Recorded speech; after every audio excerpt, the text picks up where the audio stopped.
खेत में उसका छिड़काव बराबर मात्रा में एक समान करके दिखाते थे, जो उनको संचालित करने के लिए जिम्मेवारी जिन्हें मिल रही थी वो ड्रोन दीदी के रूप में जानी जाएंगी। ऐसा जो हमारे भारतीय जनता पार्टी की डबल इंजन की सरकार ने,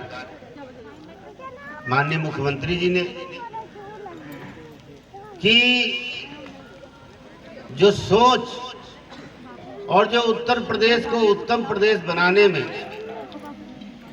उन्होंने काम किया, इसको उत्तम प्रदेश बनाने में, ये उसकी देन है कि आज जो संख्या हम दीदियों की देख रहे हैं वो किसी भी समय, चाहे शाम हो, चाहे दोपहर हो, चाहे रात हो जाए, लेकिन भय मुक्त समाज की स्थापना करने में हमारे महाराज जी की महारत हासिल किया। उसकी देन है जो माफियाओं, गुंडों और बदमाशों माफियाओं का राज समाप्त हुआ, जिससे किसी प्रकार का आज भय नहीं हमारी बहन बेटियों को, जो किसी भी समय आने जाने में उनको वो चीजें भूल गई कि किसी प्रकार का वो डर लगे कि जो कभी पुरुष लोग तो निकलते थे, लेकिन हमारी बहन बेटियों को अगर कोई समय निश्चित था, चाहे स्कूल से या किसी अन्य कार्य से या ब्लॉक में गई या तहसील गई और वापसी का एक समय निश्चित होता था कि सूर्य ढलने वाला है, 1 घंटा लेट हो गया, तो अजीब मन में घबराहट उस परिवार के लोगों को होती थी और उनको भी दहशत लगती थी रास्ते चलते हुए। आज कम से कम उन चीजों से निजात मिली, किसी प्रकार का वो भय नहीं है, वो दहशत नहीं है दिल दिमाग में, और खुशी मन से अपना काम हमारी बहन बेटियां कर रही हैं, चाहे स्कूल जाने का हो, चाहे व्यवसाय करने का हो। एक जो समूह के द्वारा जिस तरीके से व्यवसाय दीदियों ने शुरू किया, कोई ऐसा गांव नहीं है जिस गांव में 2 से 3 समूह ना हो। अधिकतम तो हम अपने कई ग्राम पंचायतों में देखा 6-6, 7-7 समूह बने हैं एक ग्राम पंचायत, और ये एक बड़ी संख्या जो एकजुट होते दिखी, ये इतना अच्छा लगता है। ये उस तरीके से भाव को प्रकट करता है जैसे हमारे मर्यादा पुरुषोत्तम भगवान श्री रामचंद्र जी का आगमन के समय जब कहा जाता था राम राज्य आएगा। राम राज्य का मतलब ये नहीं है कि कोई चीज अलग से स्थापित होगी। राम राज्य यही है जो आप सबको देखने को मिल रहा, आप सब लोग प्यार मोहब्बत से आपस में मिल करके एक दूसरे के बीच में जो वैमनस्यता को समाप्त करके और आपसी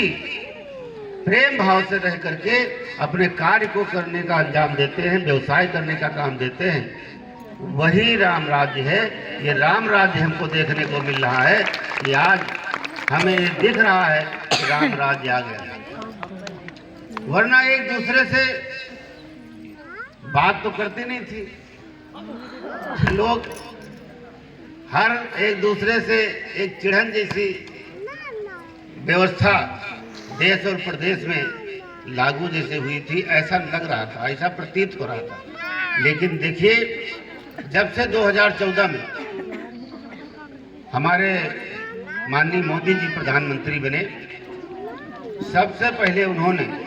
अगर चिंता किसी की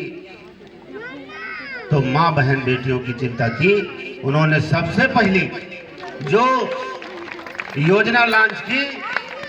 वो उज्ज्वला योजना के तहत गैस सिलेंडर चूल्हा देने का काम किया। वो उससे ये प्रतीत होता है कि उनके अंदर ये भाव रहे हैं कि जिस तरीके से हमारी माँ बहनों को भोजन बनाने में उस समय दिक्कतें होती हैं जब बारिश का समय होता है। ग्रामीण अंचल में जो ईंधन होता है वो या तो भीग जाता है, तो हम बहुत देखे हैं, ग्रामीण ही में हम रहे हैं, तो हम देखते थे अगर बदली उठ जाती थी, बूंदें गिरने लगती थी, तो माताएं बहनें खुद चाहे भीग जाएं, घर में कुछ और भीग जाए कोई बात नहीं, लेकिन जहाँ पे कंडे लकड़ी रखे होते थे उनको जरूर ढकती थी कि ये ना भीगने पाए, हम चाहे भले भीग जाएं। है ऐसा कि नहीं थे? तो क्योंकि उन्हें ये चिंता थी कि हमको अपने परिवार को भोजन बना के कराना है, उनकी भूख को मिटाना है, ये उनकी जिम्मेवारी रहती थी।